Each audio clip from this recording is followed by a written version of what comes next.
I am safe. He has been programmed to protect me, designed that way by my father. I see.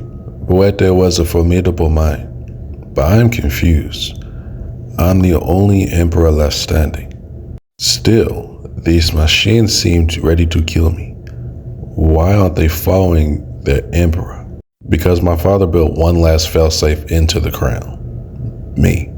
If my father died, he trusted that I would know who deserved the crown and who didn't.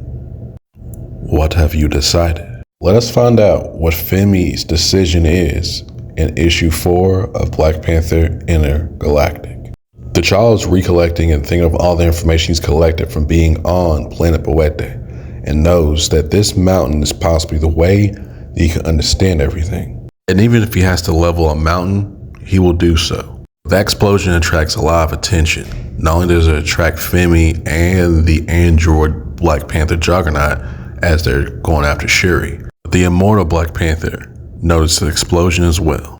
We then go to M'Baku's ship, and they notice that there is some sort of seismic activity or explosion. M'Baku tells them, "Prepare my drop suit." One of the Ebony Guards tells him, "Sir, we'll be on the ground in 4 minutes." M'Baku replies, "In 4 minutes, T'Challa may be dead. There's a game afoot on this planet, a false emperor who must be eliminated, and I'll make ground and track him. As soon as you land, I want the entire Ebony Guard on my beacon. By then, I should know who I have to kill." M'Baku in his new suit drops down, prepared for the fight. As T'Challa drops down in the mountain, he's wondering, with all the Imperial War and how the Shi'ar and everyone is after Wakanda, the technology on this planet makes him wonder, what if he had this during the war? And just how invincible would the intergalactic empire of Wakanda be, essentially? As he drops down, he not only sees the crown, but he sees 2 other androids guarding the crown, both of them being copies of Emma Frost and Archangel. We see Shuri flying away, but she notices that something's moving quite fast, and she sees Black Panther and gives him a hug because she's missed him. The Immortal Black Panther says, "You are his sister." Shuri tells him, "I've been mistaken. You're not T'Challa, and my name is Shuri," hitting him with a clean left uppercut. The Immortal Black Panther then tries to attack Shuri, but she ends up transforming and flying away.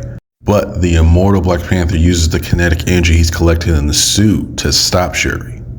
Immortal Black Panther then tells her, "When I retake the throne, I will be a panther who grinds the universe between its teeth. Only a firm hand can lead people. No weaknesses, no second guessing, no apology." Shuri replies in saying, "You sound like a child." But then M'Baku arrives. "T'Challa, I am here."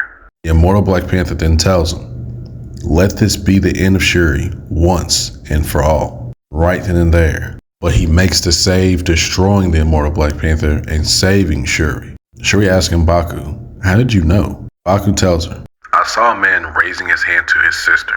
I knew he was no king. And also, the whole intergalactic empire is watching us." Both of them end up seeing another explosion within the mountain that T'Challa blew up earlier. T'Challa is fighting with Archangel. Remembering the powers that the Archangel has, he wants to draw his sword before projectiles get thrown at him. With ease, T'Challa throws the projectiles right back at him. Then T'Challa ends up seeing Shuri and M'Baku, praying they're not robots. Mother and sister finally embrace, finally seeing each other. M'Baku ends up telling them, "Excuse my interruption, but we have company." Shuri thought there was only one creation. T'Challa tells her, "There are many." The Black Panther Juggernaut arrives with Femi in his arms, because T'Challa fears that they may have to battle them all. But then Femi makes the ultimate decision and tells T'Challa the crown is his. T'Challa asks him, "And why is this your decision, Femi?" Femi explains, "When you buried my father, you brought no one with you. No entourage, no cameras, no witnesses. You did the right thing when no one was watching. That's the only test that matters." T'Challa then grabs the crown. He decides to destroy the crown itself. Femi asks, "Why?" T'Challa explains that his father created a machine of incredible power, but was programmed to serve Nadaka's ruthless aims. And that power getting to the wrong hands could be used for cruelty. That's why he destroyed it. But T'Challa does something for Femi, and he asks Shuri, "Will you take him on as your protege, sister?" And she absolutely accepts. Then T'Challa thinks of what he should do with the other androids. For a few days later, T'Challa ends up speaking with the whole intergalactic empire of Wakanda, telling them that Wakanda's population spans 6 planets and contains half a dozen species. All are welcome as citizens. That 6 new lives will be joining the empire, unlike any who have joined before. Also tells them that if he's away, he will have a group that will stand for Wakanda. They are known as the Ebony Guard. Behemoth, Golden Arms, Ghoul, Black Diamond, Scythe, and Bawete, Herald of Wakanda. This team will be managed by M'Baku. For anyone who feels desire to test us in the future, I only have one message.